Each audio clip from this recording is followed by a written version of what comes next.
Hello, everyone. Welcome back to the Frayed Brush. I'm Big Aaron. Gonna do a little bit of painting today. A couple of little housekeeping notes before we get started, though. I want to give a couple shout outs to some people. I'm sure you know them. If not, you need to. As everyone pretty much knows. Hello, wife. As everyone pretty much knows, I have just recently started digging into oils for miniature painting. It's been somewhat of a transition, but enjoyable for the most part. But I do want to give a couple shout outs to some people that have kind of helped me along the way, as far as not directly per se, but as far as watching their videos, listening to them, learning from them, things of that. I'm going to put some links up in the chat. You should definitely go give them a look. First one's going to be James Wapple. He's an amazing painter.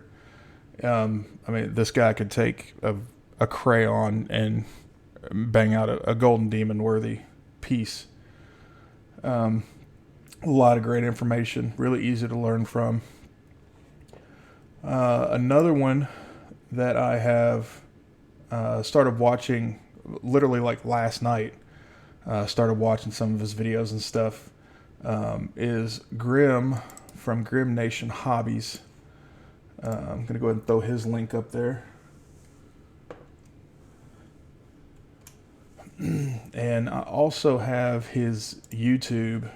He's done a great series on pretty much getting into oils. He did a 4-bust series at least that really breaks it down kind of step by step, and he also has some great tutorial videos on his channel as well, so go check him out.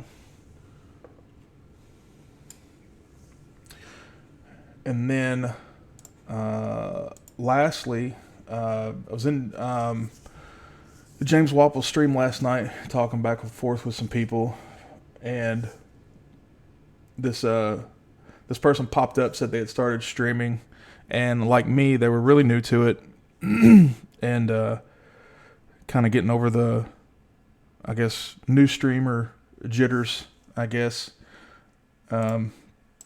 I've watched his stuff. He's got some really great stuff going on, so be sure and go check him out as well.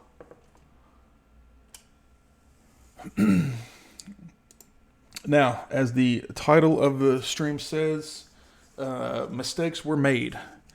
I was planning on working, make some more progress on Superman today. However, I use hypodermic needles to fill imperfections in my 3D prints. Last night, I was attempting to fill some imperfections on Superman's cape, and I guess I hit the plunger on the syringe too hard and sent some Tech Fast Gray all over my painting table, which in turn got it on Superman, and I knew there was going to be some damage cleaning him up. And I was prepared for that, so I got me a little rag, got a little bit of alcohol, and started trying to wipe away the resin, and ended up doing quite a bit more paint removal than I wanted to. It looked like it had torn. It had the oils on it. It had some acrylics on it.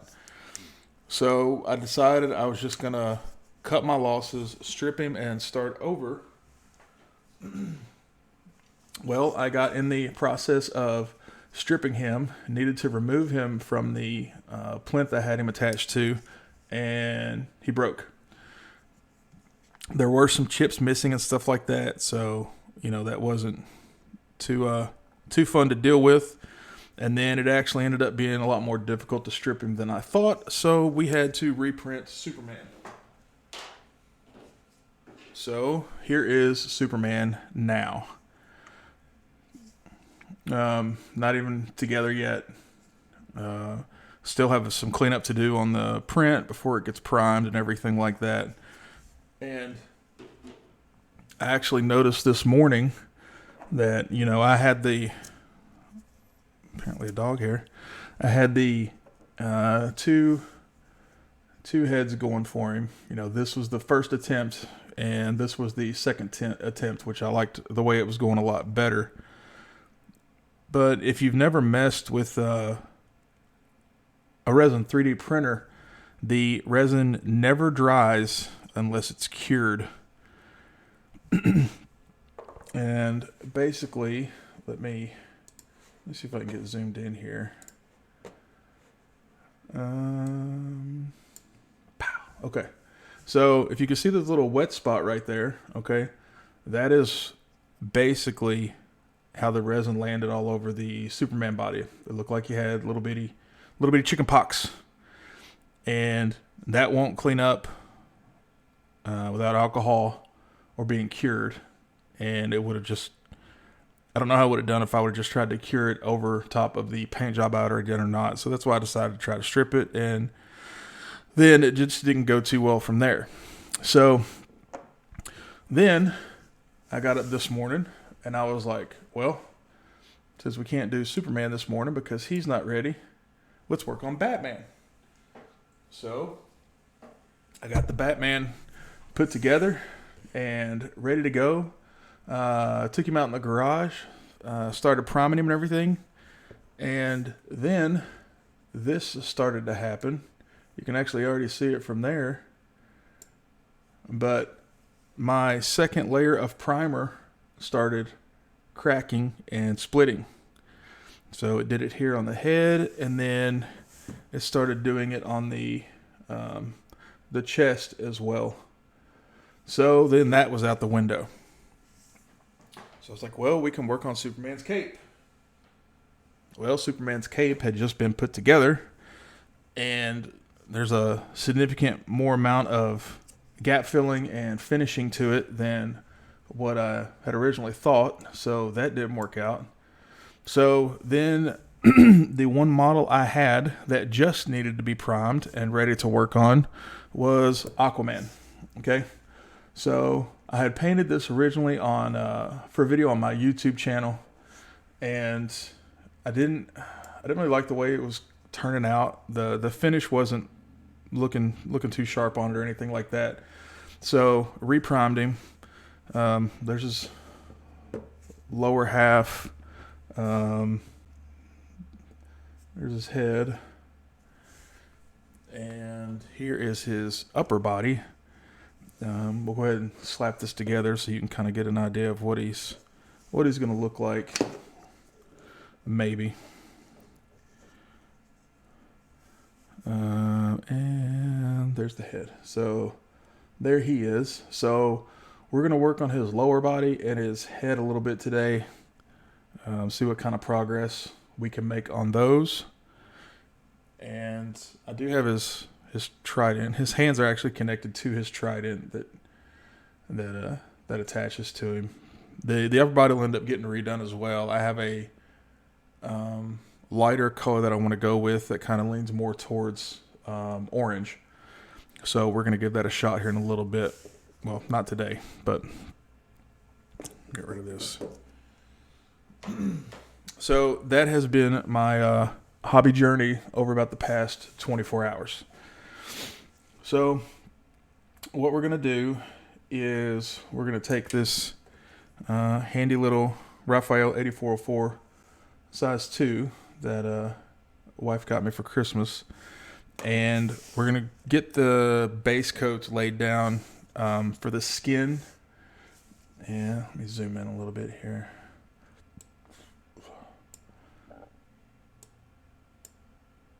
That's good. We're going to get the base skin tone laid down, and then we're going to start working on the legs. He's got quite a bit of his face is in shadow because of the way his hair falls and everything. So we're going to go with a little bit darker base tone. We're going to go with the Barbarian Flesh from Reaper. And we're going to get some of this put out on the wet palette.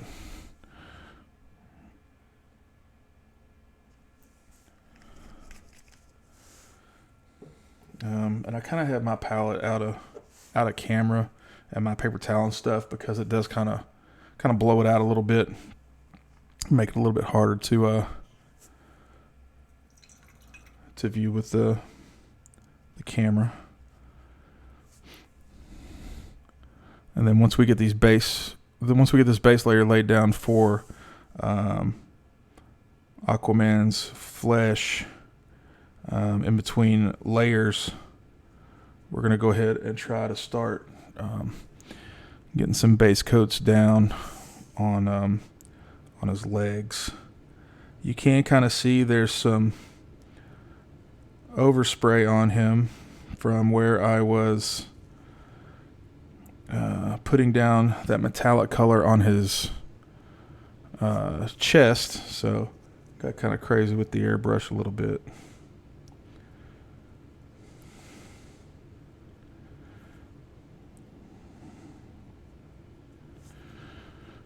I'm not sure if we'll get into the oils today or not. We'll just see where it takes us. And of course, again, this was like my other models, like the Superman and the Batman. This is a 3D print that I did on my Elegoo Mars 2 Pro. And these are these are sculpted by Sanix over at Malik's 3 Design. You should go check him out. He's got a Patreon as well. He's got some great stuff, great sculptor. You get some really great products from his Patreon and from his website. He's also got some great deals too. If you're a Patreon for 6 months, you get 50% off of his website. And if you are a Patreon for a year, you get 100% off everything on his website. So it's definitely worth checking out. He has some bust, but he mainly deals 1/6, 1/10 scale. And I think you can get to my YouTube channel from my Twitch channel landing page, and we'll let that dry before we put another coat on. I know I've done a couple videos on the Justice League figures that I'm working on, and you can see, let me pull this torso and stuff back out here real quick.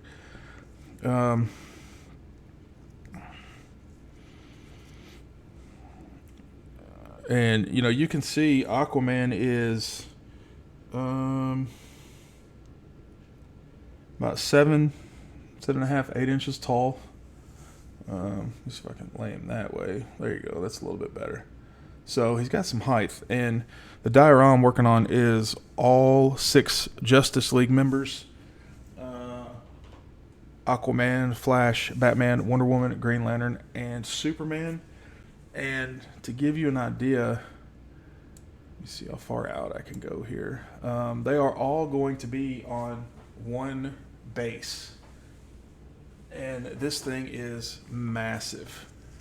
Okay. I don't have small hands by any means. I think once this thing's done, it's going to be about 20 inches tall. And basically each figure has a position on here.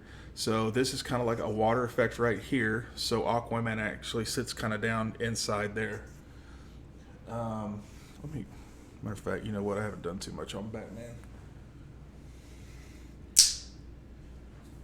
So Batman has, the cape and everything that goes with him.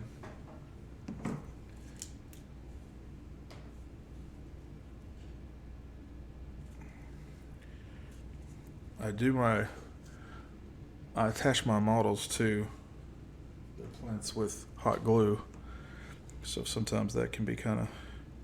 So, for instance, here's Batman, and Batman, the whole reason he doesn't have the back of his leg is because he kind of fits like this, and all these figures are about the same size, so you can tell how massive this project's going to be. And you got Batman center bottom, and then Superman will go up here, and hold on. I can show you Superman too. I don't have his head necessarily ready, but like Superman goes there, and I mean you can just tell how massive this thing's going to be, and it's not necessarily going fast, but it could be slower, I guess. So that's kind of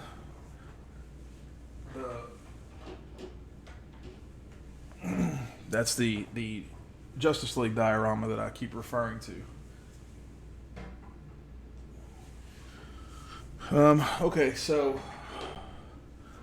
while we're letting that skin tone dry on his head, I'm going to go ahead and use some Pro Acryl black green to base coat this lower body.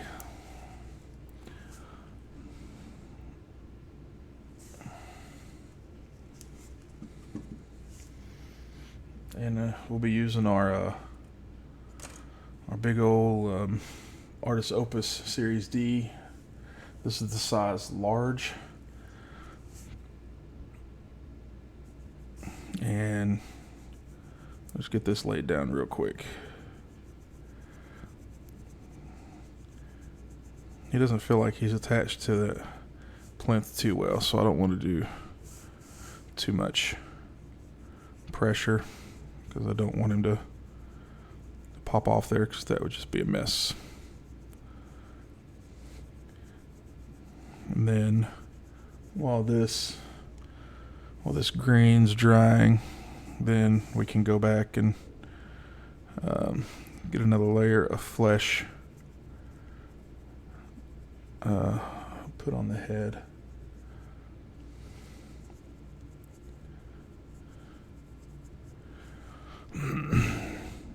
Hope everyone's weather is decent. It is 34 degrees here, and it is cold.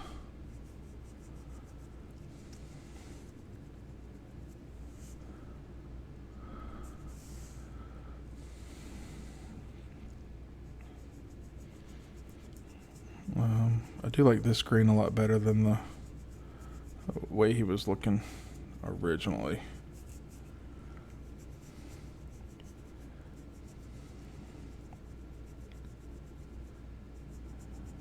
I tried to use a little bit less glue to hold him down to the plinth, and I'm not sure that was such a good idea. It feels kind of wobbly.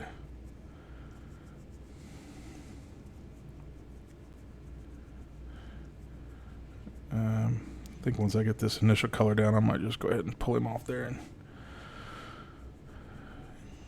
hold him. Yeah, that's real wobbly.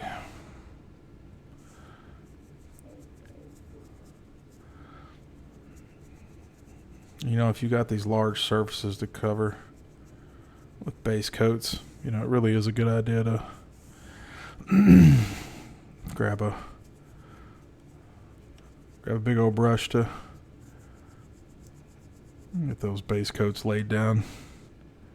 They still go on smooth, and they're going a lot faster.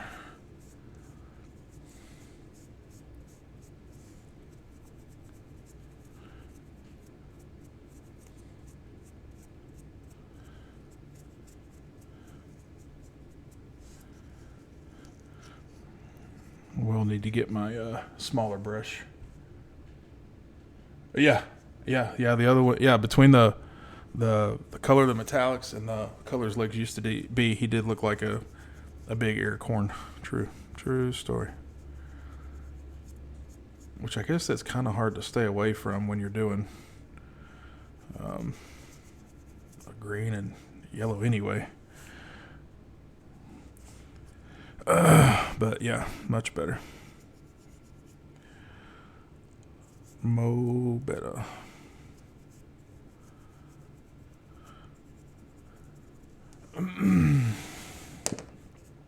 Let's get a little bit more green out here. One thing about it, those big dry brushes suck it up pretty fast.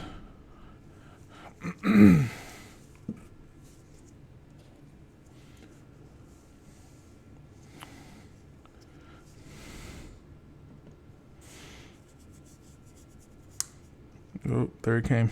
I think he just popped off there. I hear him cracking.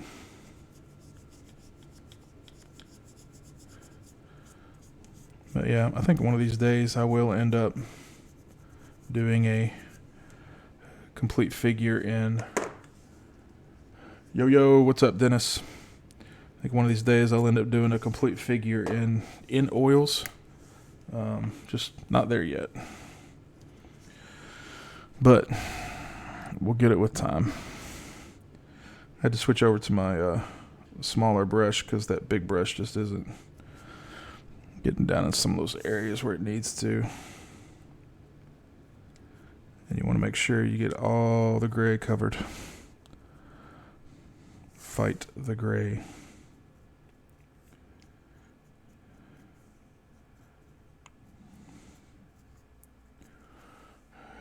Dennis, how's y'all's weather? Y'all surviving the snow and ice and everything?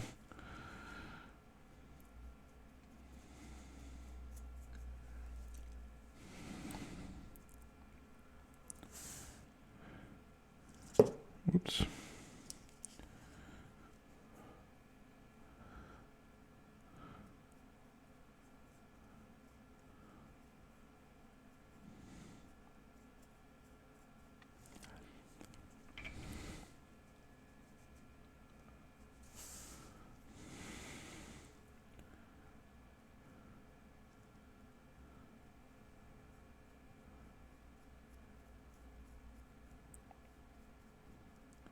I usually don't like to prime in all black, but sometimes it is helpful because there's a lot of these places that are difficult to get into that would kind of already be in shadow and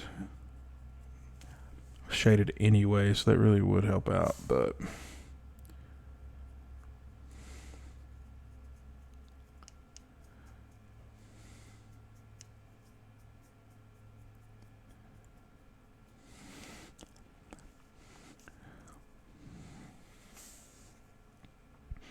well, that's not too bad if it was just a little ice.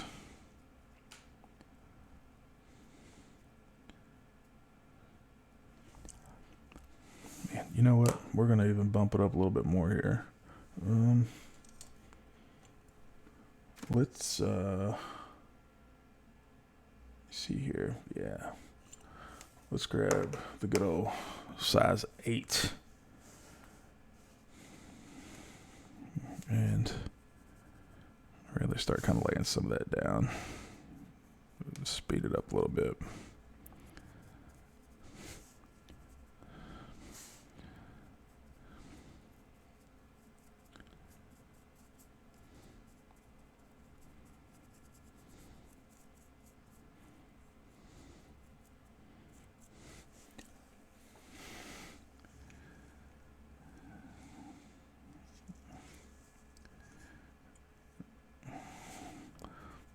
Couple more spots left.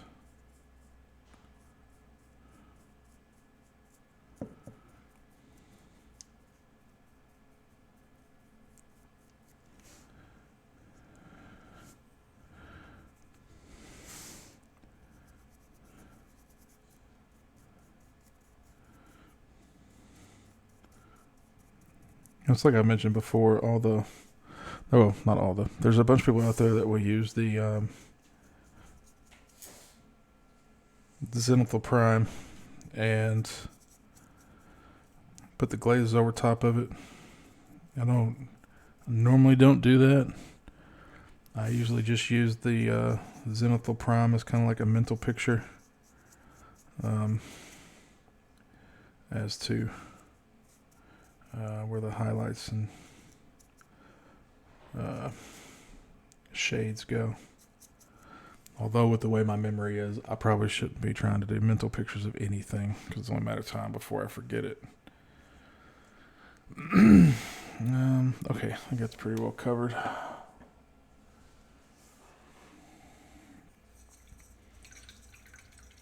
Clean that out a little bit. All right, so now we'll go back. Get another coat of paint put on this guy. Get that good solid base coat on there.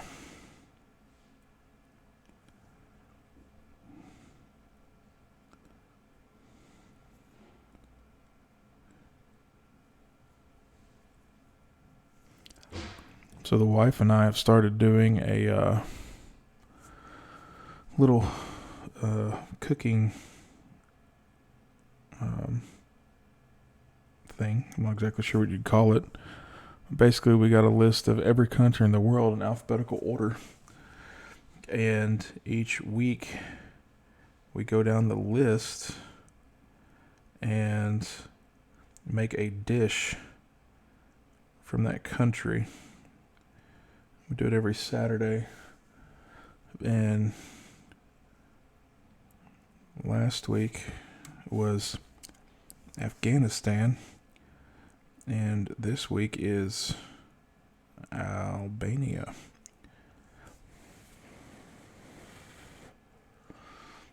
So it's been kind of fun.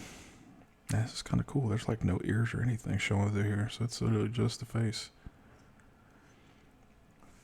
We'll see. Let's see if we can get some.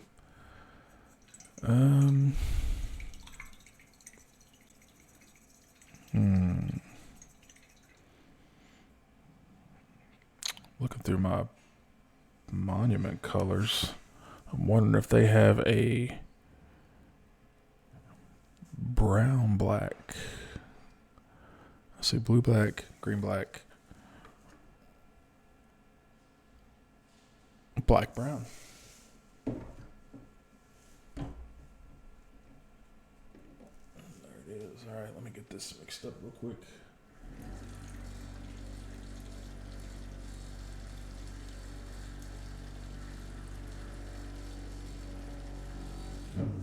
All right, all these figures are fan art, because IP, copyright, things like that. So they resemble the characters from the movies, but they are different.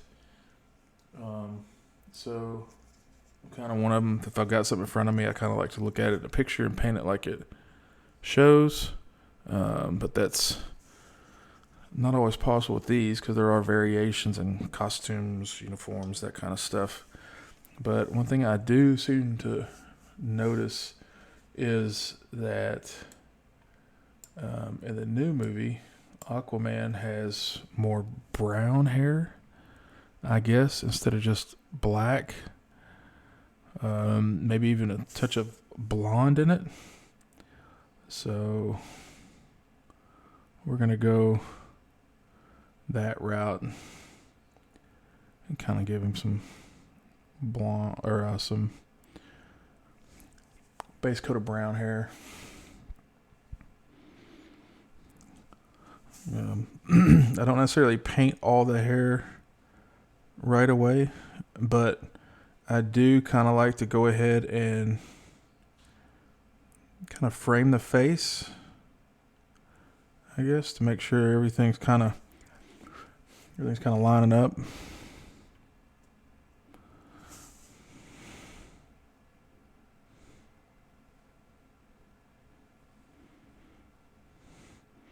And it's okay if we get a little bit messy. It's not like the face is in the final stages or anything. It'll get cleaned up as we go.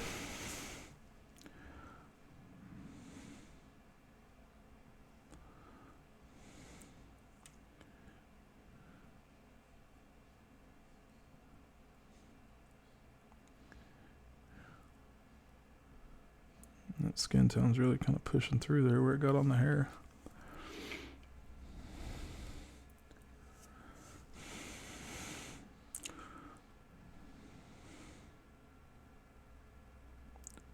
So Dennis, what are you going to be painting today?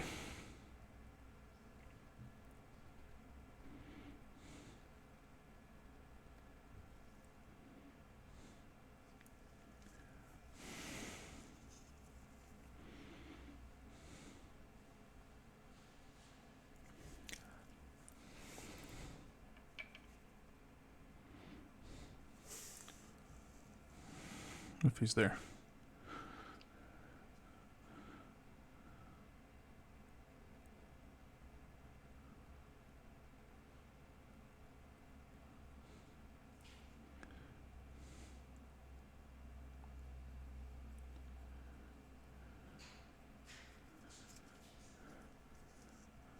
Oh, I said, what are you going to be painting today?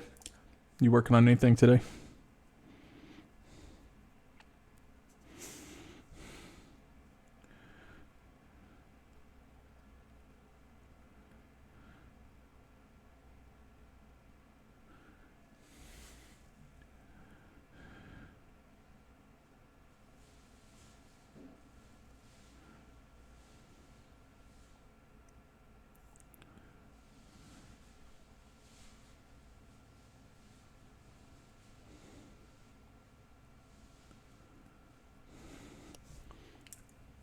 Ah, flames. Yeah. Yeah, they're looking good. They're looking good so far. If you want to, go ahead and grab a grab a link from the Discord where you posted the picture of it and put it up in here. They're looking good.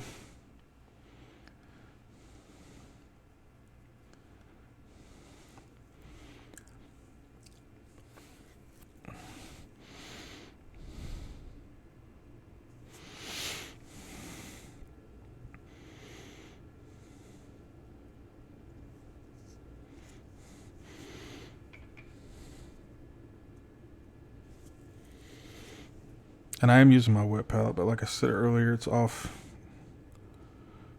camera so it doesn't blow out the auto white balance.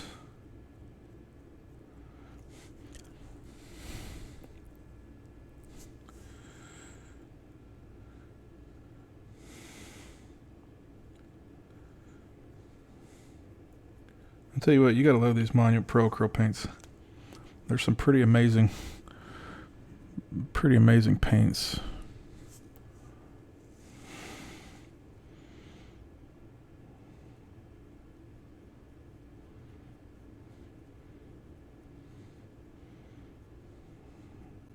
Yeah, I think that brown's gonna look real good as that base color.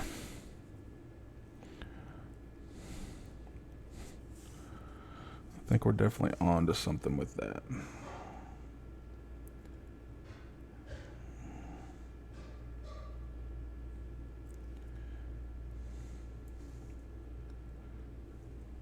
Oops. Let's keep it in frame.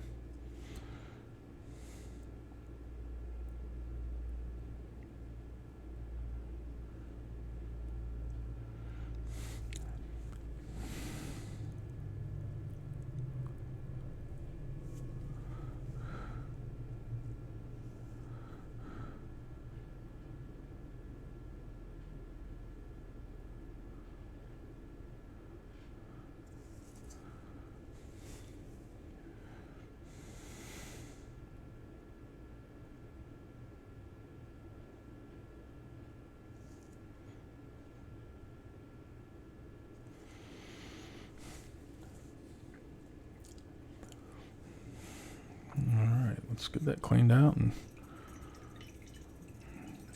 get another coat of the skin tone put down. And again, that's the It's the Barbarian Flesh from Reaper. This is 09442.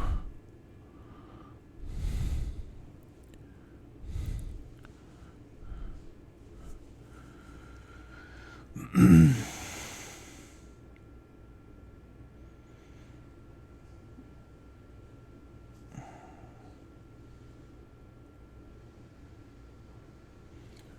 going to start dialing in my boundaries a little bit more.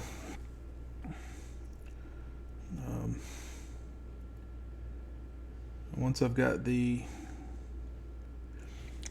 skin tone done, then I'll go in and do his eyebrows, but that's just not something I want to try to fight with missing right now. Try to paint around it or anything crazy.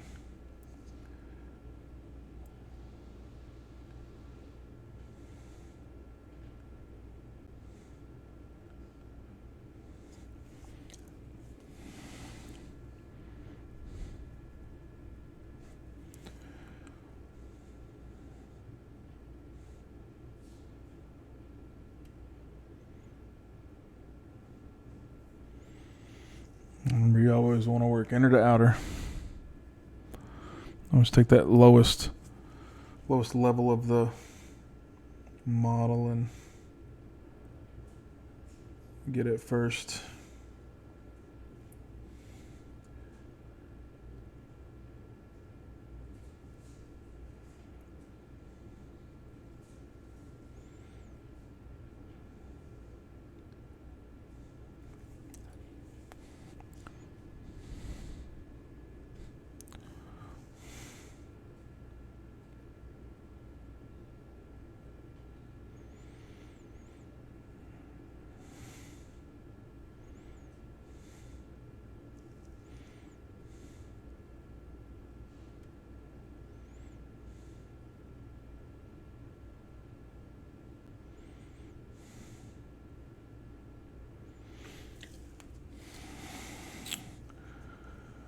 All right, we are getting there.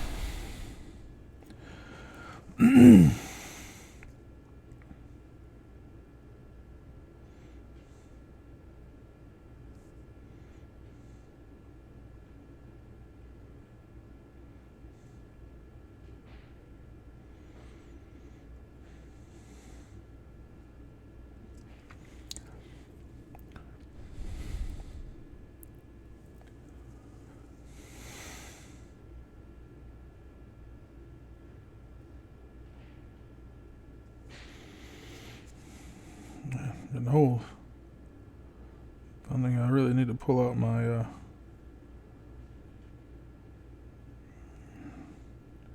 my little zoom in glasses more and more.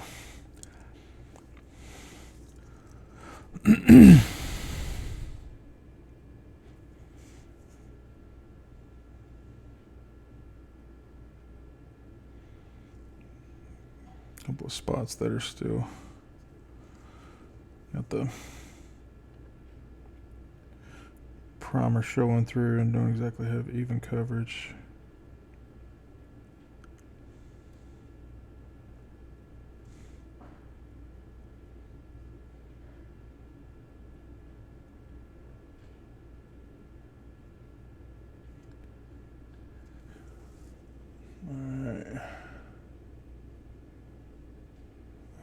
Alright, we're getting there.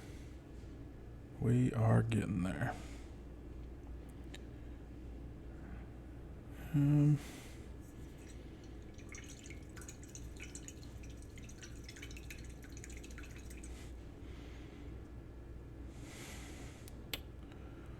think what we'll do now is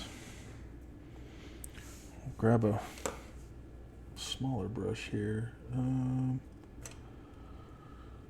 Where is it? I'll try the Artis Opus. This is a triple aught, so I'm not quite sure how good it's gonna go, but we'll get some of this brown thinned down kind of far.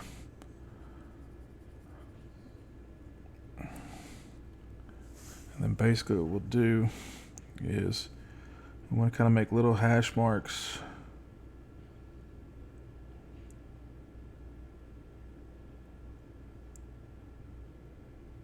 Not little hash marks, little lines. No, that's not thin enough.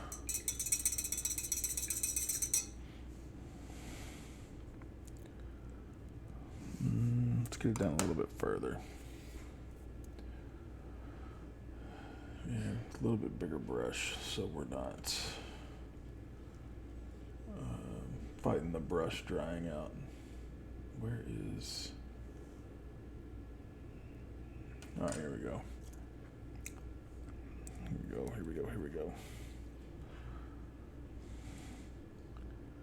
Go with our Da Vinci size one. Still comes down to a really good point, but you're not fighting the... It's a little bit bigger belly, so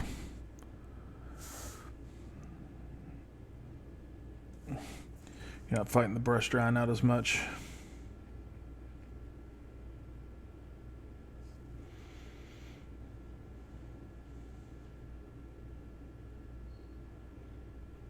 Let me just kind of glaze that in there.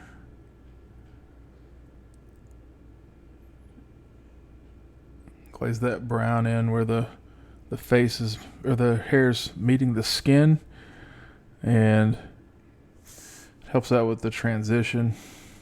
Make it look a little bit more lifelike.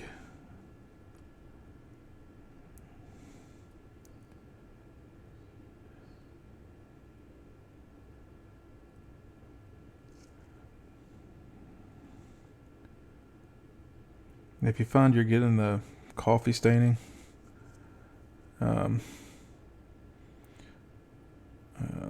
what you can do, you can thin it down a little bit more.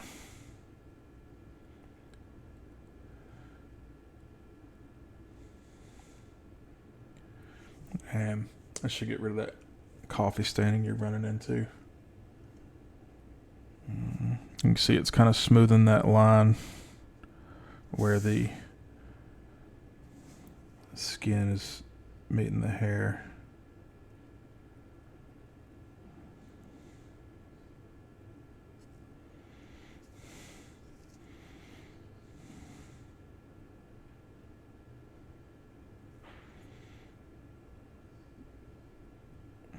It's a little bit darker than I would like, but then we could just go back in and actually go for creating some shadows from the hair there. What we can do, we can kind of go back and forth with it with our skin tone. But then we might just pull out the oils and go for it that way.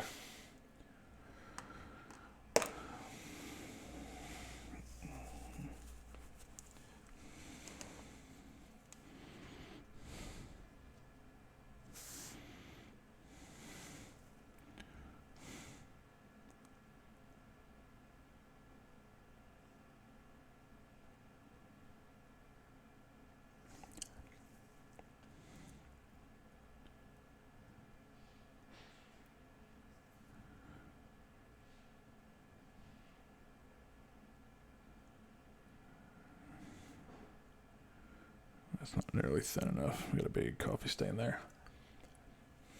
All right, here's what we're going to do. That's pretty much dry, so we're going... let me see what we got here. There we go. We got some Van Dyke brown here. Get a little bit of that out.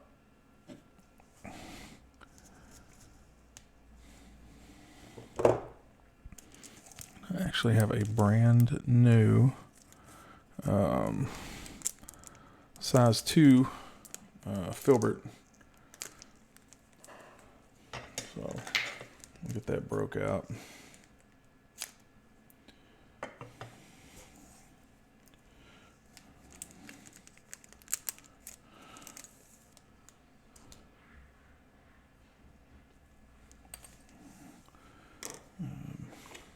little bit of thinner ready. And I use the Speedball Mona Lisa odorless thinner.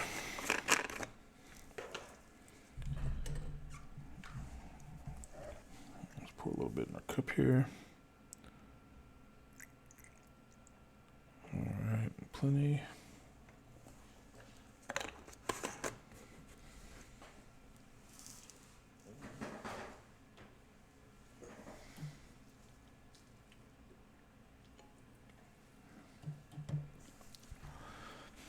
All right.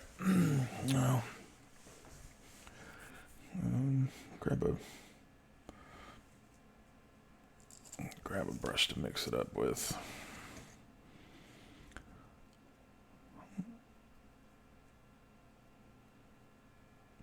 Again, I've got my palette off frame, so it's not blowing out the camera.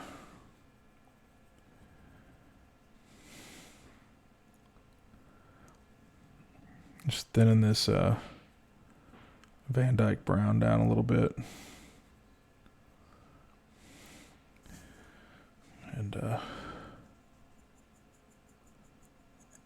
we'll let that sit there for a second. We'll pull out our little palette here. And I kind of want to protect what we've done with those acrylics so far. So we're going to grab some of this, a little bit of the Army Painter anti-shine matte varnish. And we're just going to go over our base skin tone with it. Basically makes a save point. Doesn't take long to dry. This is the first time I've used this particular matte varnish, but I've watched James Wapple do it a couple times, and some really great looking stuff.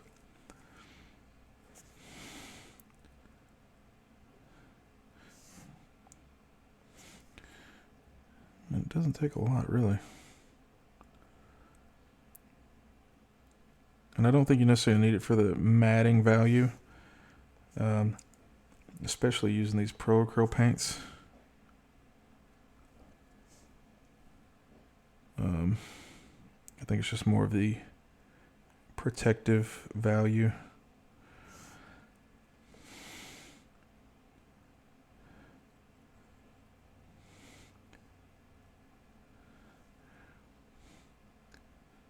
Because it's kind of funny, this matte varnish isn't as matte as the Pro Acryl. It's actually a little bit shinier. So that shows you how matte the Pro Acryl paints are. There's some great stuff.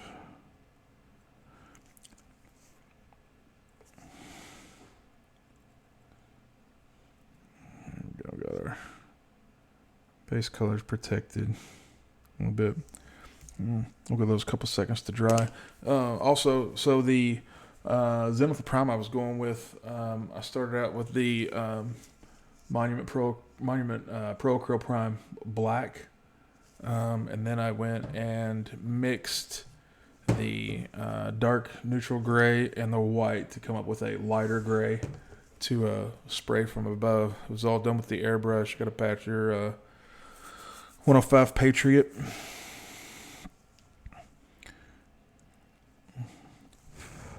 These look like they're pretty well dry. Let's see here. Let's find a smaller brush to try to apply this with. Here we go.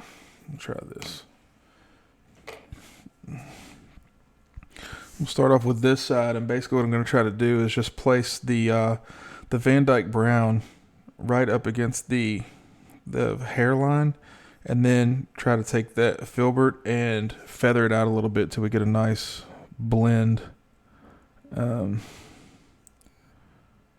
we'll see how it goes.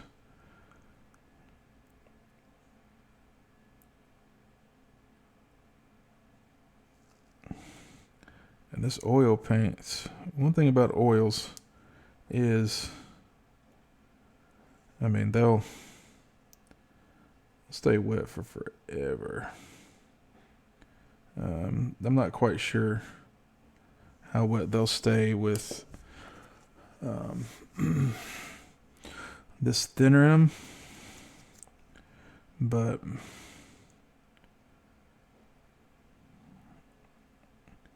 and if our shadow gets brought out too far, we can always kind of knock it back a little bit when we bring in our skin tones, our lighter skin tones, to start doing some highlights. Yeah, that got out a little bit too far. Not a lot of room to work with here, though.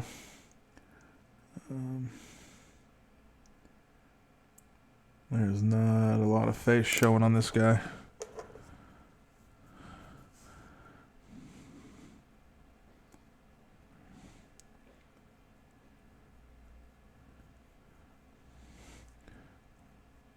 I'm going to avoid any harsh lines as best you can. They came out a little bit harsher than I wanted, so we'll end up having to go and knock that down a little bit. Hey, Johnny, what's going on, man?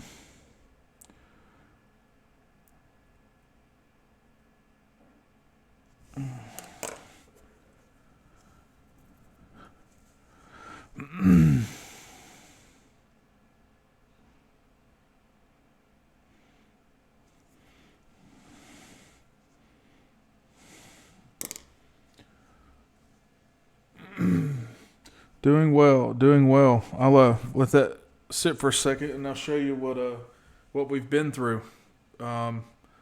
So had a little accident last night trying to do some repair on the Superman cape with some resin, trying to fill some little pock marks and stuff like that. And I squeezed too hard on the hypodermic needle that I used and shot Soriatec fast gray resin all over my desk. And it got on Superman. So I went to strip him, and he ended up like this. And then I tried to take him off the stand to strip him a little bit better, and I broke his foot off. So Superman is halted right now. And we have another one we've printed. So that finished printing this morning. Wasn't going to have it done in time for the stream, so he's taking a break. Then went and decided we would do Batman on the stream, and got him put together, primed, all that good stuff. And I noticed when I went to do my second coat of primer, it started splitting and cracking. Did it real bad on the head, and also started doing it real bad on the body as well. So not sure if we're gonna have to strip him down or not to get him fixed. We'll see what happens. So in the meantime, we are working on Aquaman. The upper body was done previously. Just got a base coat on the legs, and we have started working on the face. So that's where we're at now. So we did our it was pretty it's been a rough hobby. It's been a rough past 24 hours for the hobby, but we'll be all right. This too shall pass. So now we're getting back into it. We did our base coats for his face with the Barbarian Flesh from Reaper, and gonna go with a brown tone for his hair. So kind of did around the face to kind of start blocking it in with black brown from Monument Pro Acryl. I appreciate that. We'll see how it goes. Hopefully this one doesn't break or snap or mess up in some other way. too many more things happen, I'm going to start to think it's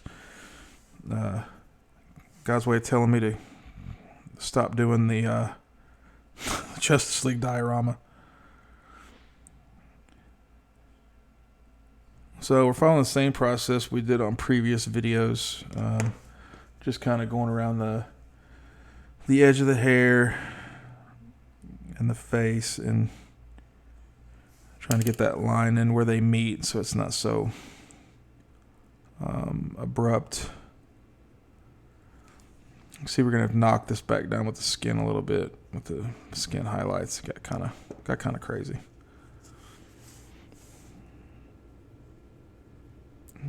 Wife literally started cooking like 2 minutes ago and something is already smelling amazing.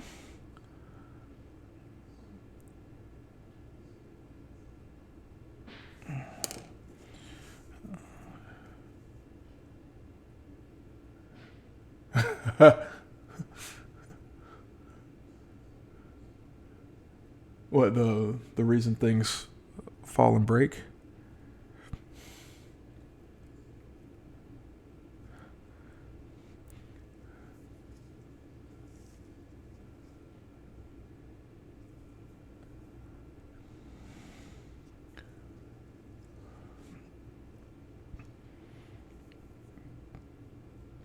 Yeah, you know what? I have had some issues with this Justice League diorama.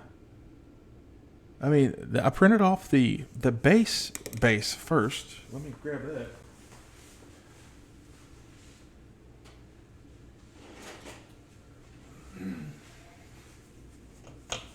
So this is the base. Let me back this out a little bit. That's pretty close. Okay, so this is the base that everything sits on. Okay, and it's about 7. Let's see, 1, 2, 3, 4, 5. About 6 inches by 6 by 6. Pretty close. Okay. So then, and my webcam doesn't even go out far enough, so I can't necessarily show you both pieces.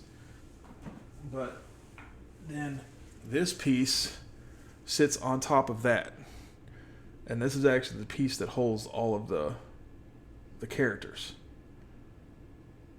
And like, I don't know if you noticed or not, but like Batman's missing a leg, right? And that's because Batman slides in kind of like right there and sits on the diorama. Yeah, thank you. So, no, it's actually smoke. It's like an explosion. And this is all the smoke coming out from the explosion. Like there's a brick, and there's a brick right there, and there's some paint that goes into it, and there's like some pipe right there, and a little nozzle like water turn off. So it's going to be massive. I think I figured it out. It's going to be about 20 to 22 inches tall by the time it's done. But each of the figures fit into it this way. So Batman's here, of course, and then this is like a little water effect. Aquaman kind of stands down in there. The Flash goes up in here somewhere. Wonder Woman goes like right here, and then Green Lantern goes up here, and then Superman sticks out the top. And let me see, so like here's the fake Superman right now, and he kind of sits down in there like that. And then he's got a huge cape that flows off the back of him. So it's gonna be massive when it gets done. But it has been quite the project. This piece alone was, I think, close to 20 pieces that I had to print and put together, and these are all still roughed in. This is where I've been using epoxy sculpt to fill in the gaps and stuff, because if you flip it over, you can see how massive those gaps are between the pieces. So I've been having to fill all those in. But yeah, it's gonna be crazy when it gets done.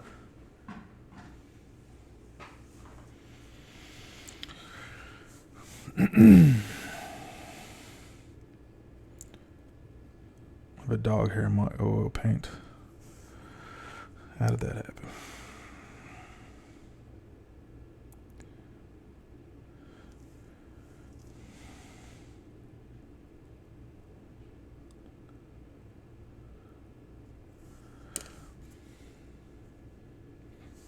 Yeah, it was. Yeah, the Sanix, the guy that sculpted it and put it into the cool files to print out and stuff. He actually had to do a video on his YouTube channel for assembling it.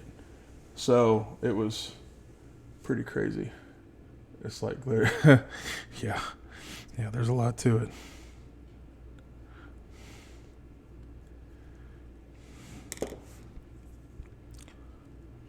But yeah, it's kind of crazy. It's like as soon as I feel like I'm making progress on a piece for it, it's like, no, we're just going to go ahead and break this, or we're going to make the primer not work, or something.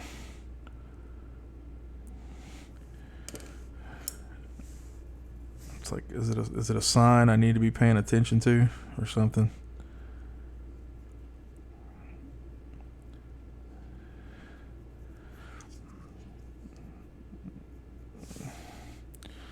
Now he is going to be a little bit.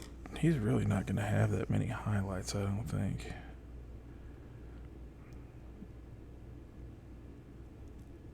Because most of his even forehead is going to be in the shadow of his hair.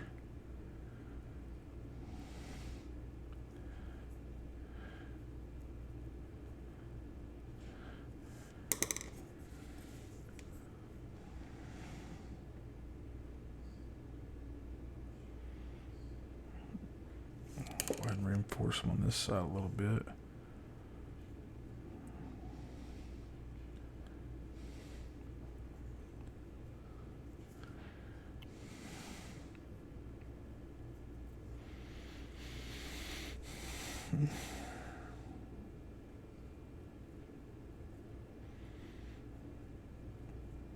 I really like this size too.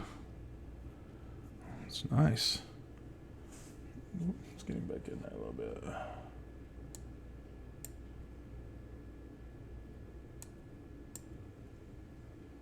It looks a lot harsher on camera than it does in person. But we can knock it back down a little bit. No problem.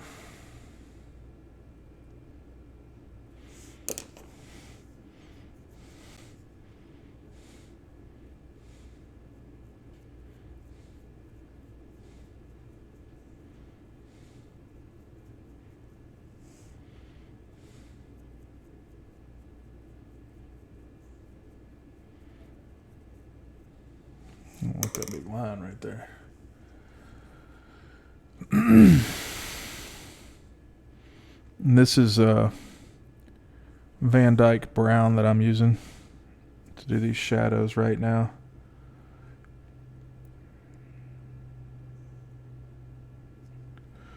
That didn't go too well.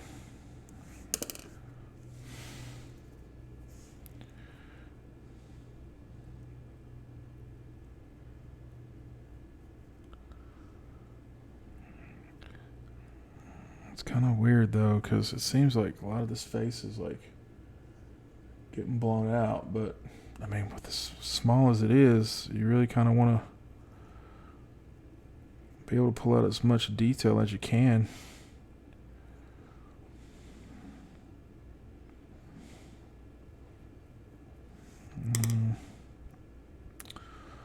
All right, let's we'll go ahead and take it bright. Go ahead and some of those highlights. So we're gonna go with the ground white. Let's get that shook up real quick.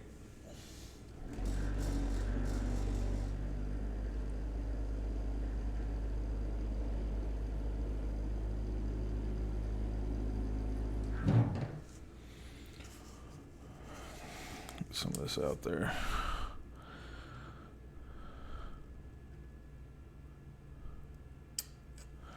I think we'll go from our what could potentially be our darkest dark to our lightest light.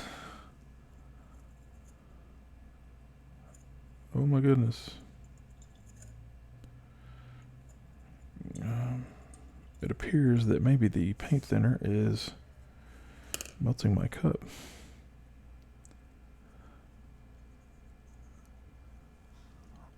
Put that there.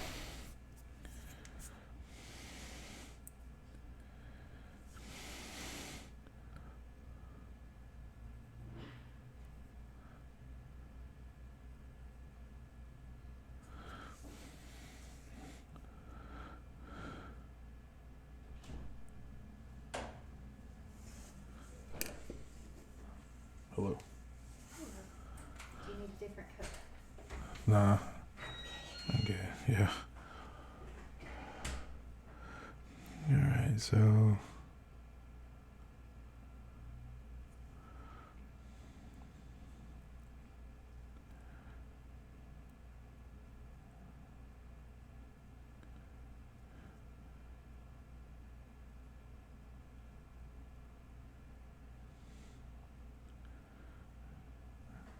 oh, okay. The paint thinner is totally melting my cup. Because it's actually like leaning now. Wow. Okay. All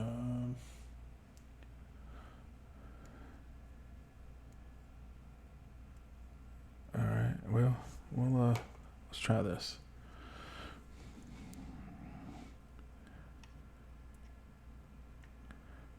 All right. Just melt away. It's actually like crooked now. It's literally like melting it. All right. So that's good. Pulled out a good little highlight on that nose there. A little bit more.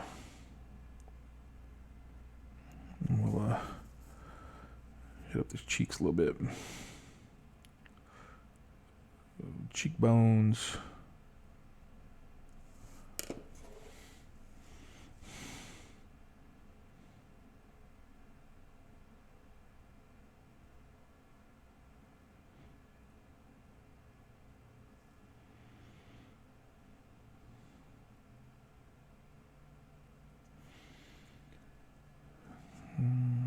Looks pretty good.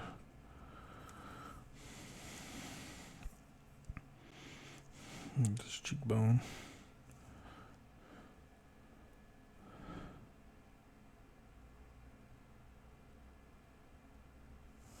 A little brush.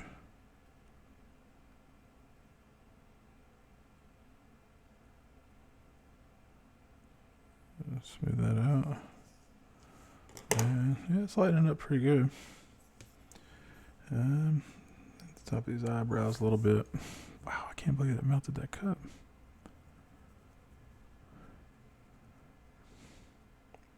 It's crazy.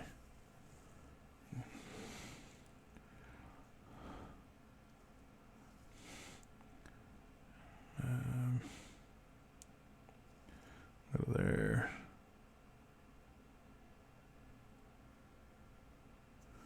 Oh, there.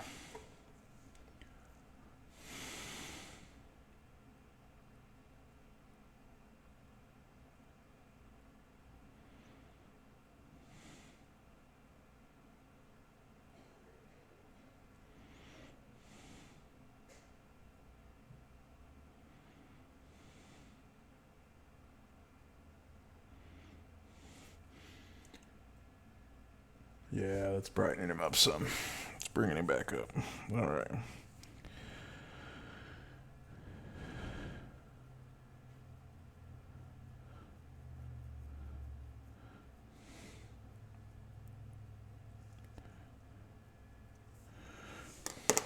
I'm just going to put a little bit more on his face as it comes across here because it's pretty bright.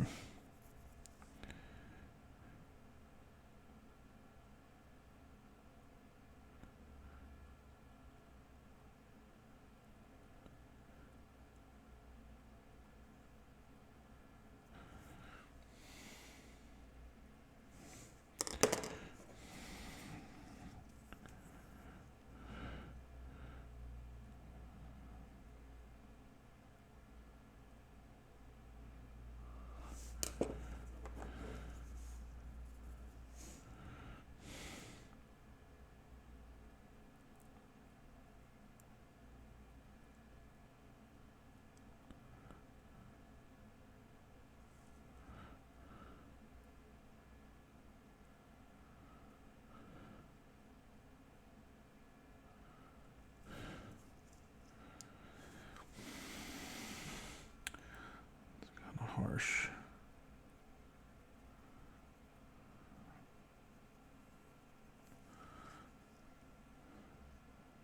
Yeah. It's getting there.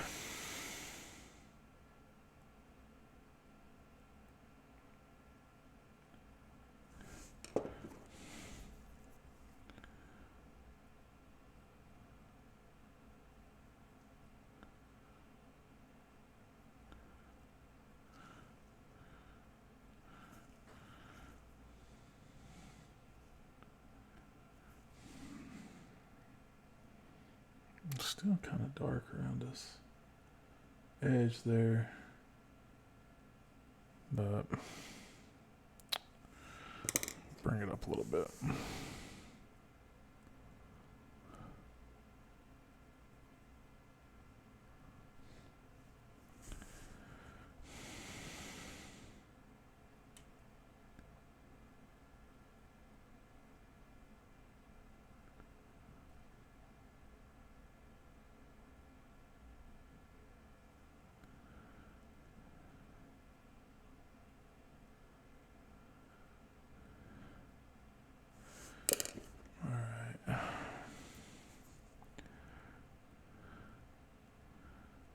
Flatten that out a little bit. There we go. That's good there.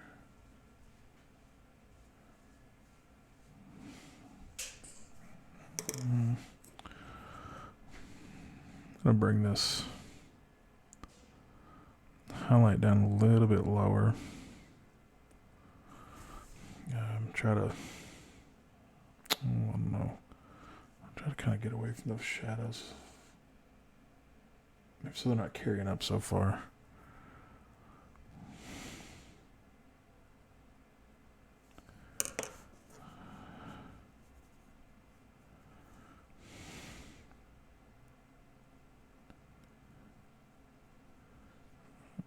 Lighten it up a little bit.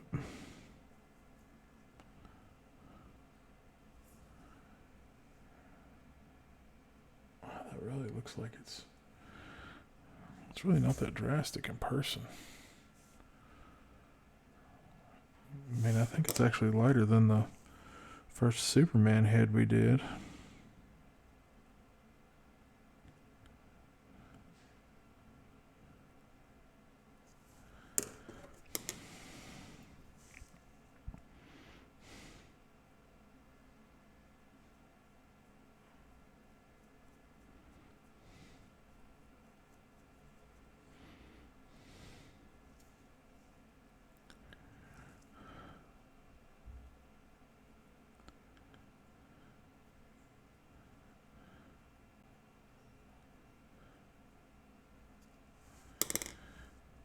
Maybe not.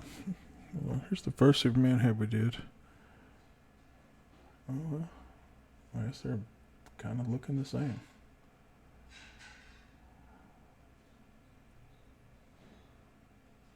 All right, well, it is what it is.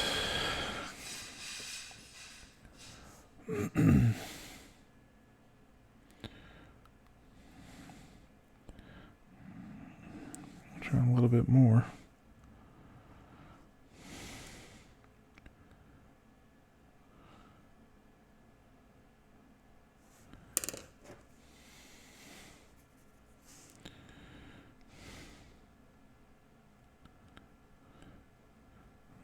I want it to be too dark.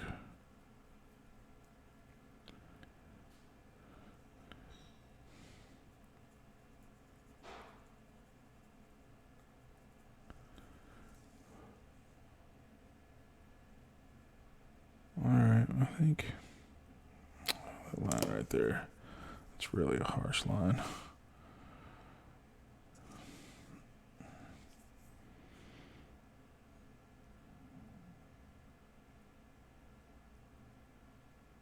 So knock that back a little bit. At least maybe get it to blend.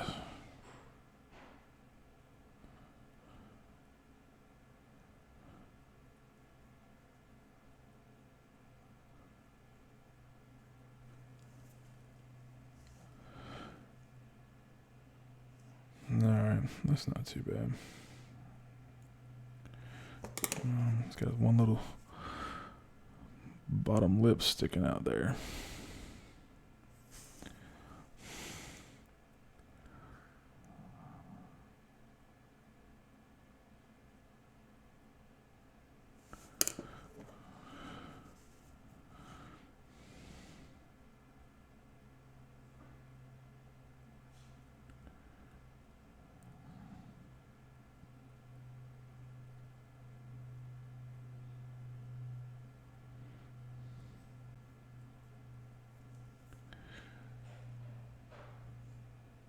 Ooh, okay. That's a little bit too bright. A little bit too bright. Give that a second to set, and we'll try to knock some of this cheekbone back down a little bit.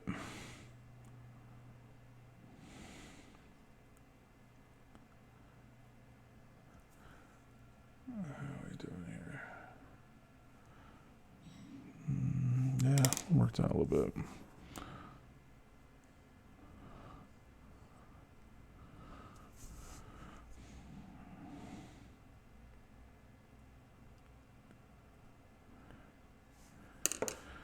Such a back and forth.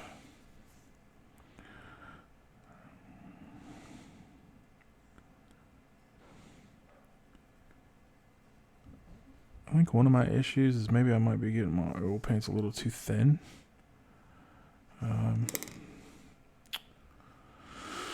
But who knows? Okay.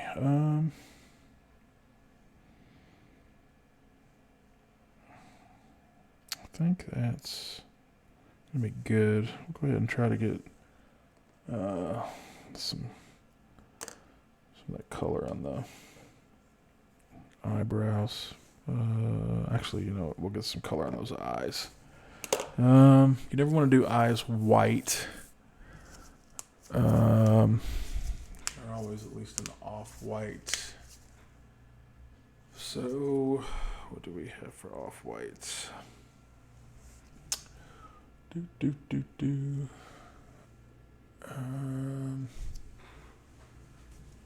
see here.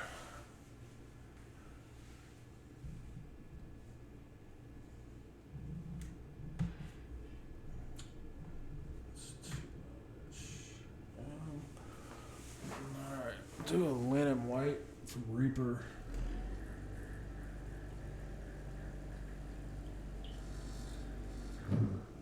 Until I've had this one for a while.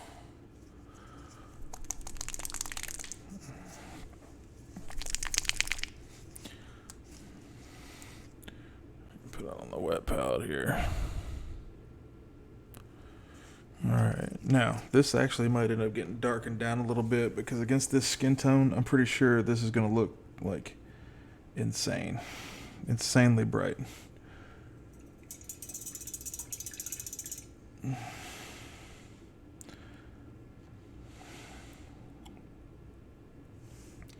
And you know what? I am going to have my cool little glasses for this one.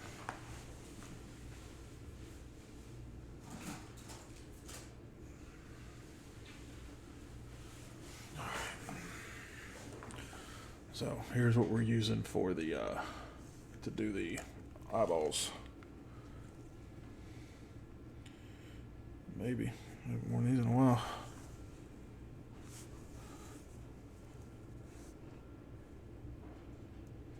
Alright, let's try this. I don't think I've ever done eyeballs on camera before, so this could be really interesting.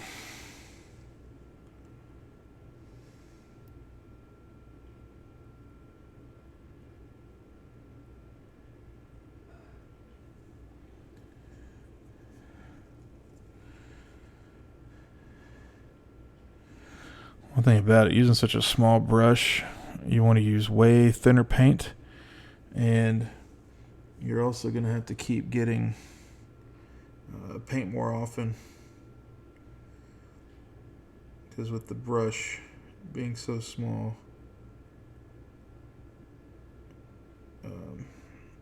your paint's going to dry out on the brush much quicker.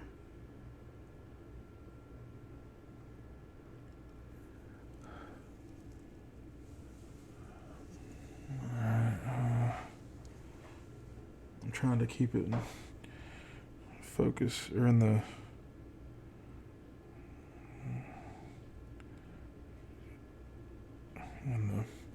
screen while I do this. I don't think I've ever done eyeballs from this far away before.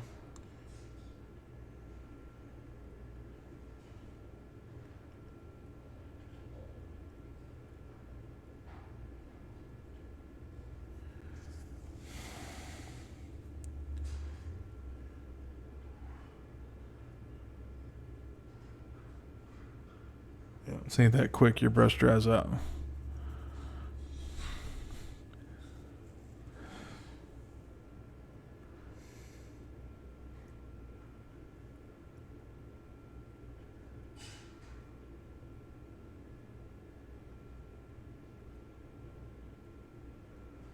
Hey. All right.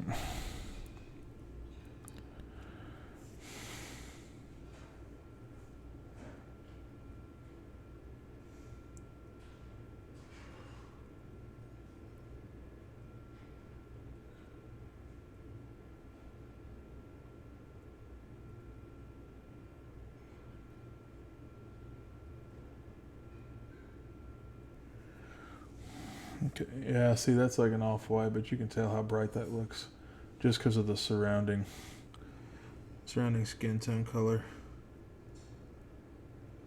I got a little bit of white on the eyelid there, but that's okay.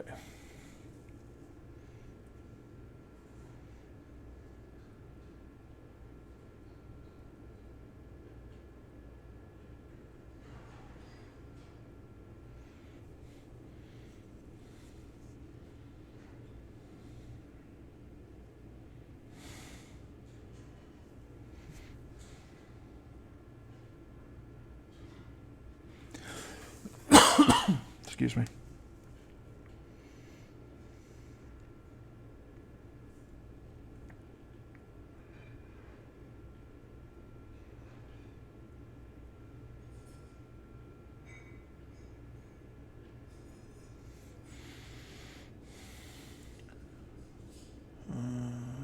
Okay. All right, we'll go ahead and touch up that one spot. Well, thank you. Thank you very much. That is my Masonic ring. You a Mason, Johnny?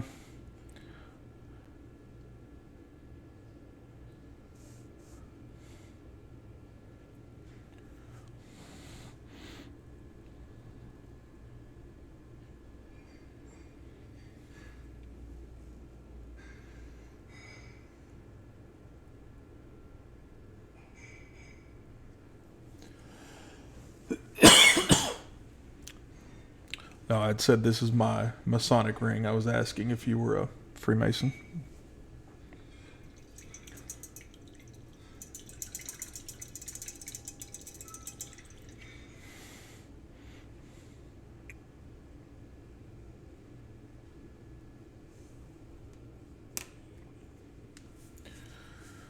All right.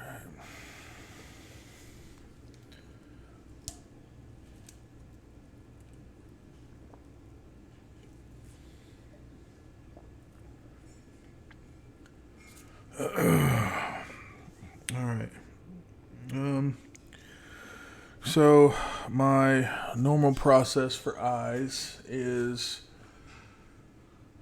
do the whites, then you want to take a maroon color and go down into the lower portion of the eye. I think I just got a new color from Reaper. So got a couple of options here.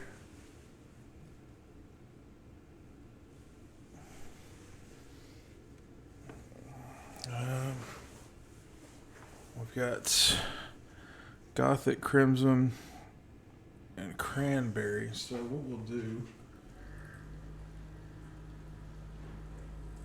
is we'll try them both. Excuse me.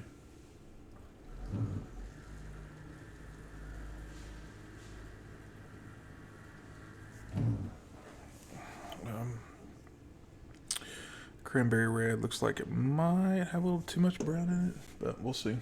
So I'm gonna use my well palette, so it might blow out the exposure a little bit. So just be prepared. Oh, that wasn't too bad. All right, so we want a good kind of like maroon color. Sit him there. So what we'll do, we'll grab a couple of these maroon-ish colors we've got. Get them put out here and see which one we like better.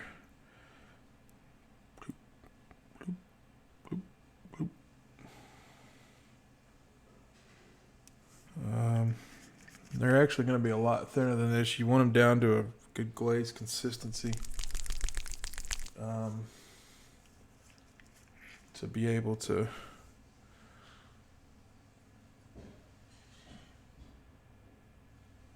oops, okay, that was about 9 drops. It's good enough. Because you just want to lay it down in that lower eyelid. Until I'm used to shaking up bottles of paint, I just shook up the water. I got one other product I haven't tried yet. We might check it out. We'll see how these look though.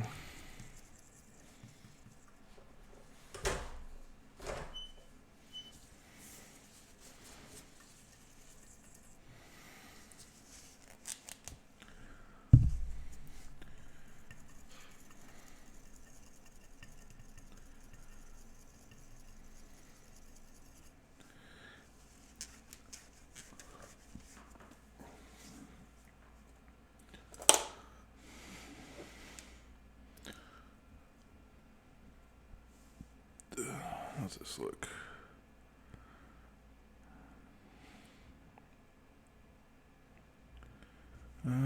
That's not too bad.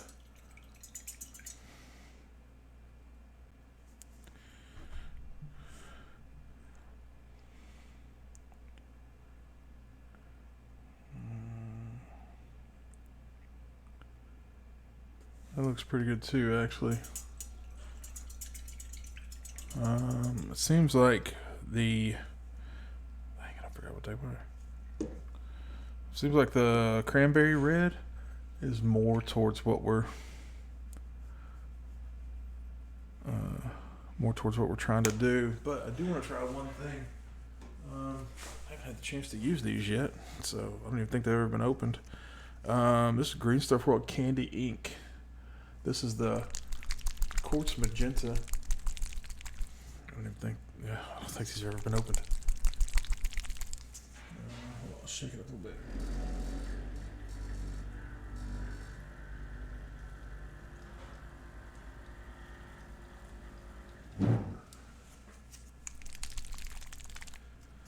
Alright. One thing I do like to do with all the bottles I get, make sure this ain't gonna spew or nothing crazy. Okay. So, the lid comes off, right? The dropper bottle. I like to take these 6mm hematite beads, drop them in there, right? Oh goodness! All right, and now I've heard you can go up to 8mm, but I've never tried it. But kind of gives it something in there to mix it up real well. So we'll do a couple drops of this.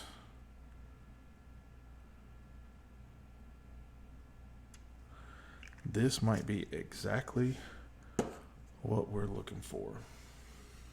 A little bit of water in there, mix it up.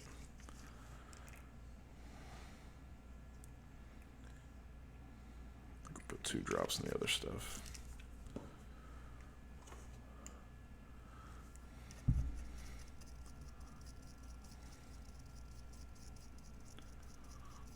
Mix it up real good. And that's good. It's already somewhat translucent. Let's see what it does here.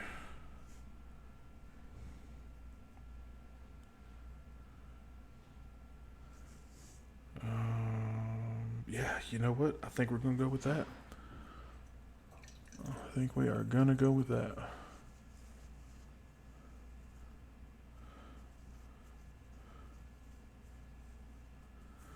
So now we are going to thin this way, way, way, way down.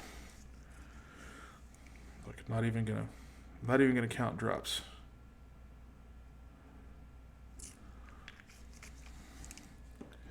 And then you saw here how thick it was with just a couple drops in. We did, I think, 9 drops of ink to 2 drops of water. You saw how thin it is there. So now we're really going to see how thin it is. Because the thing about glazes, you want it to where you can barely see them. Yeah, that's good. Yeah, you can barely even see that on camera. Barely. All right, so what we're going to do with this is we will use our triple lot from Artist Opus. And what we're going to do, we're going to take this and we're going to drop it right inside that lower eyelid along the bottom of the eyeball.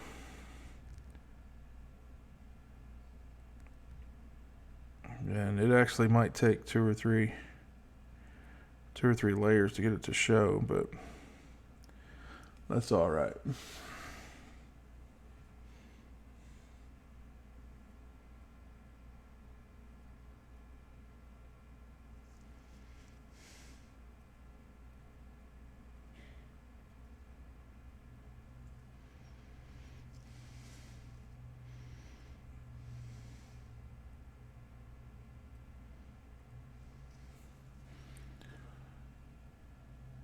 Okay, yeah, you can't really see that yet.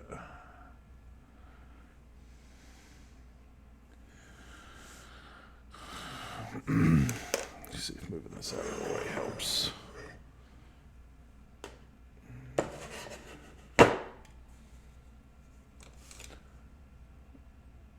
Yeah, that helped a little bit. I can zoom in, you can see it. You can see just a hint of it.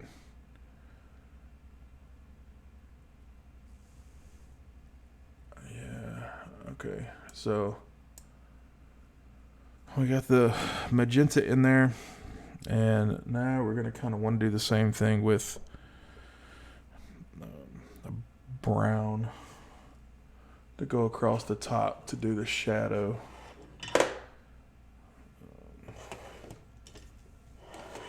Oh, I'll tell you what, we're going to cheat this time.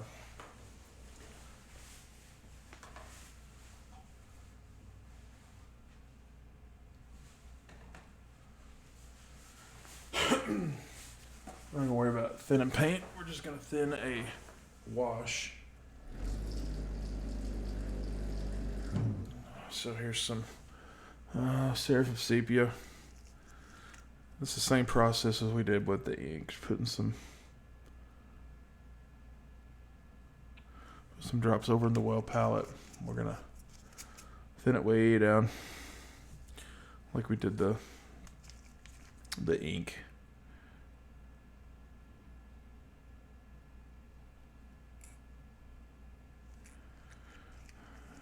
So we get that really, really, really thin glaze consistency.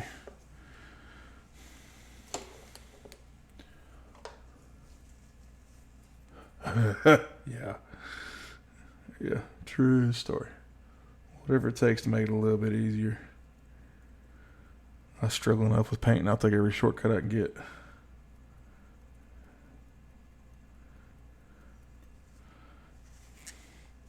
Okay, that's going to be good.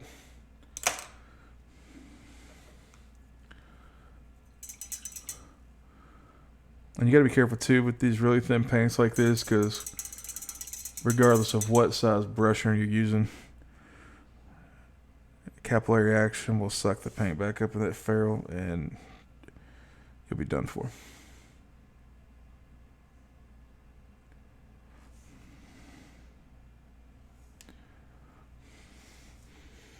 Drop this lower, less dark color in the upper part to be like a shadow. Or we'll have too much water on the brush and it'll just fill the whole eye socket. Whichever, both fine.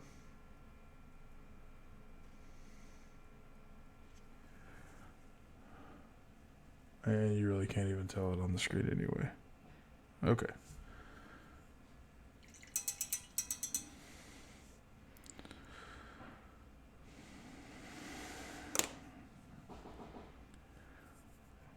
Alright. That shouldn't take long to dry.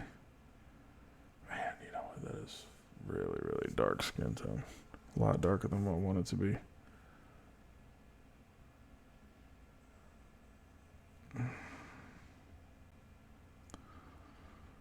Alright, we'll have to figure out what we can do about that. Tell you what, we're waiting those little eyeballs to dry. We can go ahead and get some of this, more of this hair covered. This is that black brown from Monument Pro Acryl.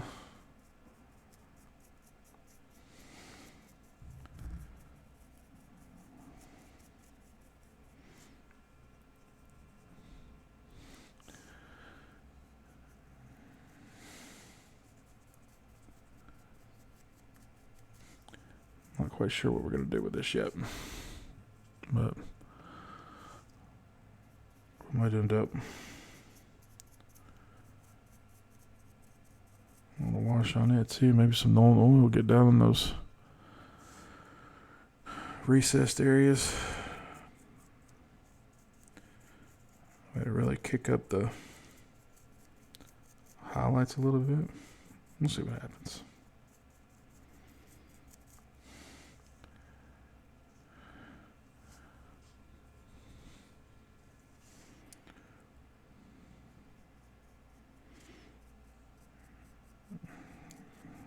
Some of that beard again.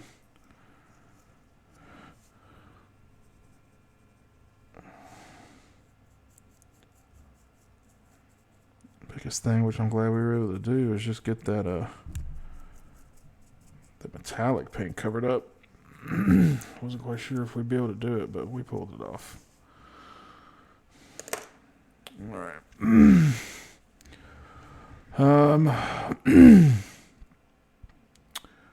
Okay, now come pupils and irises.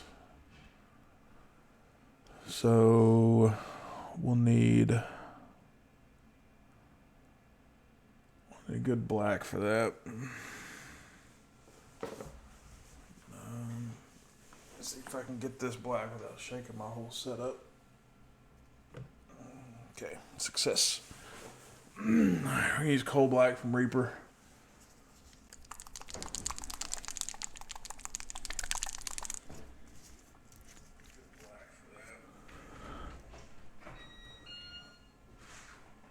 Alright, got some coal black out on the wet palettes. And now I'm going to try to get these pupils in place. It's kind of weird because I'm probably good. I don't know. I got this thing about 6-7 inches from my face trying to paint these eyeballs. And we'll see how it goes.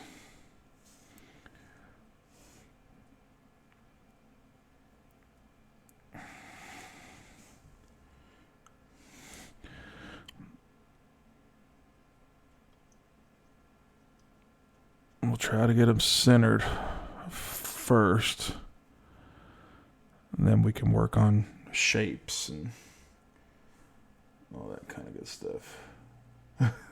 Glad you like them.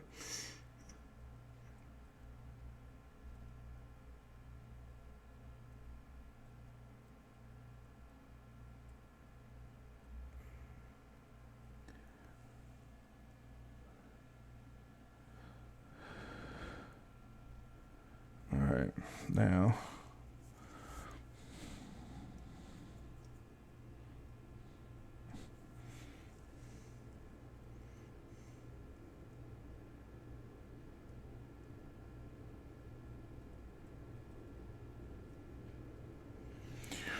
All right. All right, it's getting a little googly eyed. Bring that in a little bit.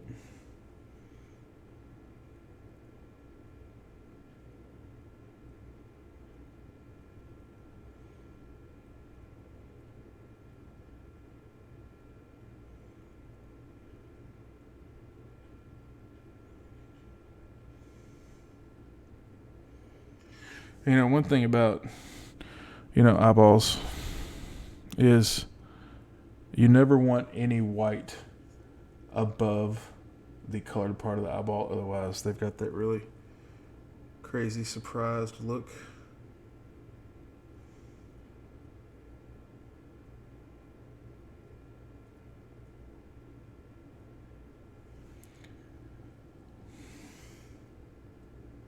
Like he does there. He looks surprised.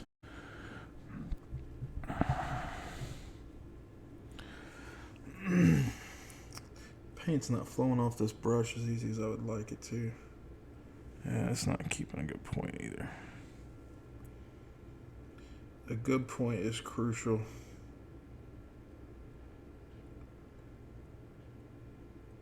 To eyeballs.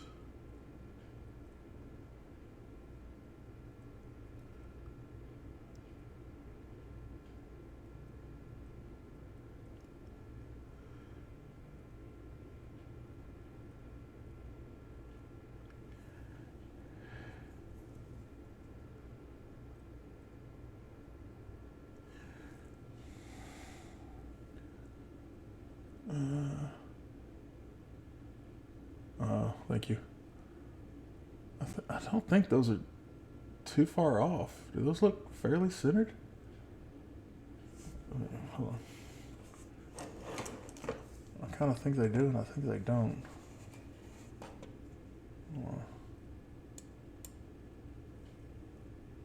No, that right one's a little crazy, isn't it?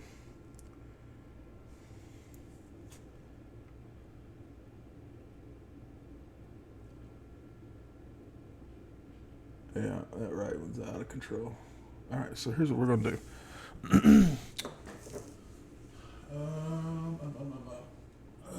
we got here? Brown, violets,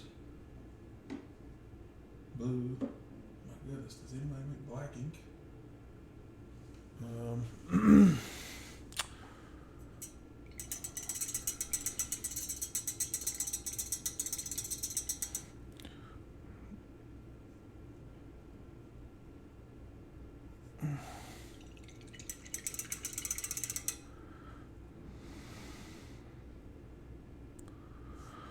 All right, hold on a second. We're gonna fix this.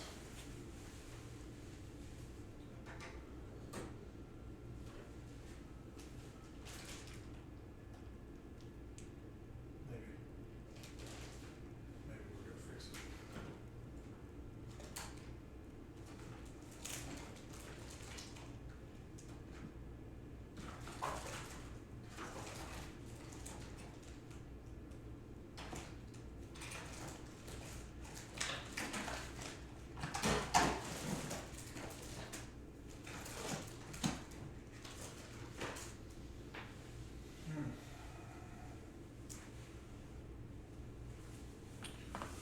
All right, here's what we're gonna do.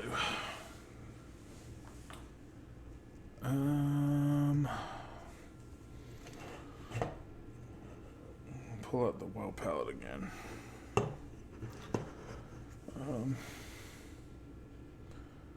Might go a little bit. All right.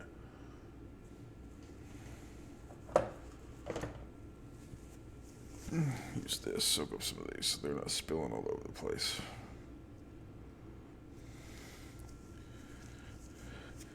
That's how watered down these were. They're just soaking up into the rag.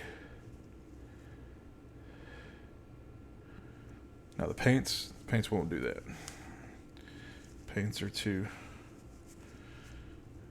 painty. All right. So, what I'm gonna do? Where are my inks at? I thought I had black ink. Who's got inks? Who's got black ink?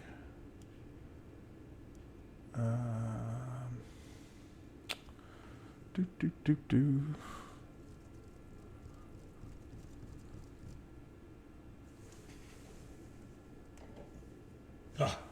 Haha. Here we go. Scale Color has black ink. Alright. Now we're cooking. Maybe. Well, I don't know if I've ever used this one before.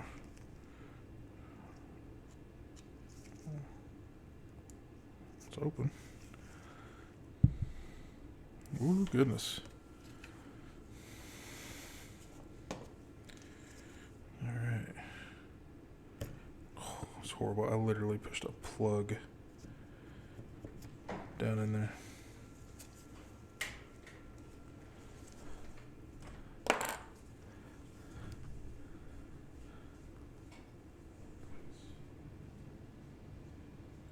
Alright, here we go.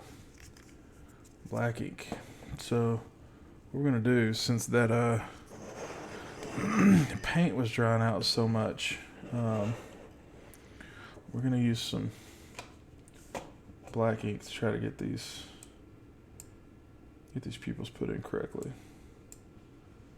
Now the ink will take a little bit longer to dry, but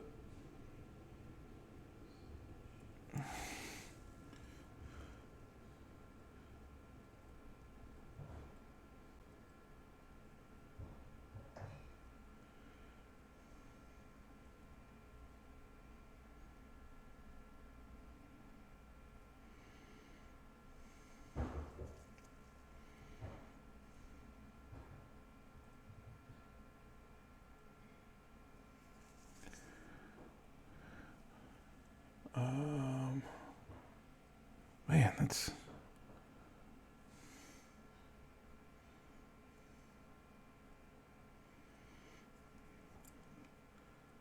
can't figure out what's wrong with it. Let's make it a little bit bigger.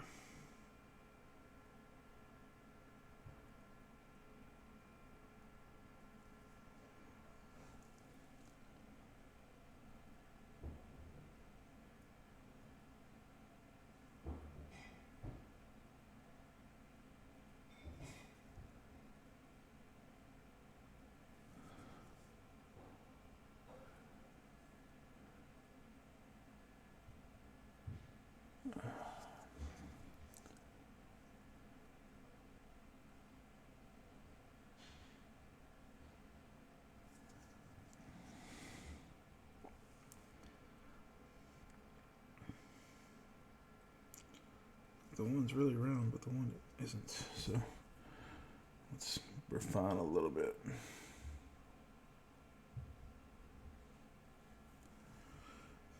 This one needs to be a little bit rounder, I think.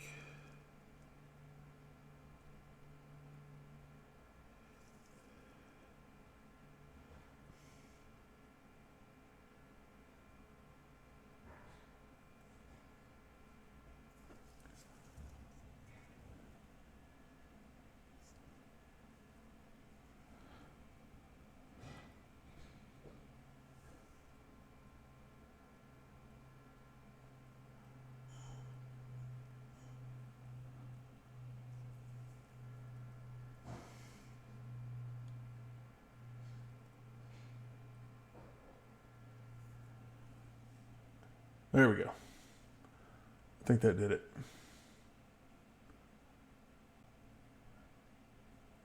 Yeah. We'll let that dry for a second, and then do a little bit of cleanup with the skin tone.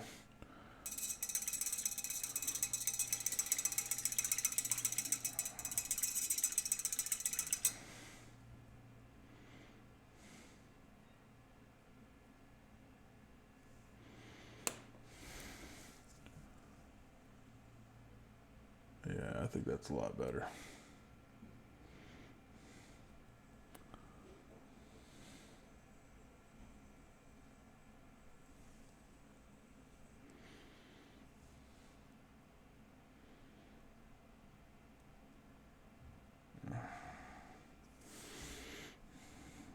Our same brush. I'm just going to go back with the skin tone we originally started with, the Barbarian Flesh from Reaper. I'll touch up right here where we got it down on the eyelid. The paint's dry.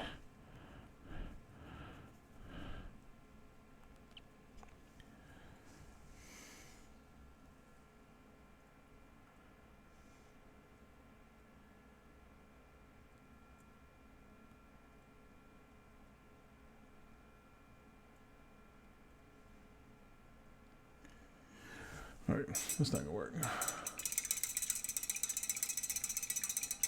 All right, you're fine, wife. Do whatever you need to do.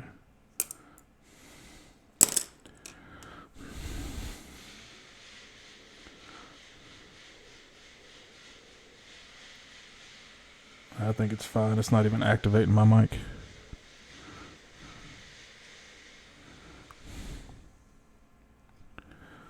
All right.